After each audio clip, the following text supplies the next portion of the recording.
Ce n'est pas une poubelle, mais un moyen de communication. À partir de ce moment-là, s'ouvre tout un tas de possibilités. Le résultat de cette action a dépassé nos espérances. On a vu des services se mobiliser autour du recyclage du papier, des cartons. On est même en train de travailler sur des sujets de recyclage autour des produits clients. Tout ça a été complètement redynamisé depuis que la machine Cannibal est arrivée. Les gens se déplacent pour venir déposer leurs gobelets ou leurs bouteilles d'eau.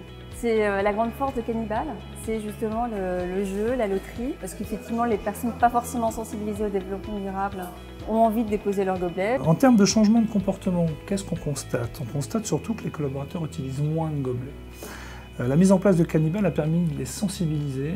Ça permet de prendre conscience que 40 000 gobelets utilisés par an, c'est énorme, et que ces gobelets aillent à la poubelle, voilà, c'est vraiment dommage.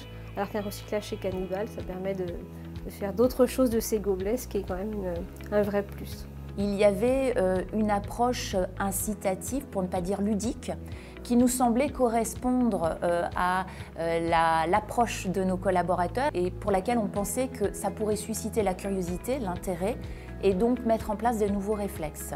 Je recommanderais Cannibal à d'autres entreprises, surtout à celles qui n'ont pas encore trouvé de moyen de mettre en avant les actions environnementales et qui cherchent un moyen d'avoir une communication claire et de proximité. Dernièrement, un comité RSE vient de voir le jour, donc nous allons travailler dans les semaines à venir dans ce sens-là. Ce qu'on a souhaité en mettant les Cannibals sur nos sites, c'est surtout créer un lieu dédié au recyclage et à la valorisation de l'ensemble des actions menées, je le répète, à la fois par les collaborateurs et par la direction générale, et surtout les mesurer et les valoriser.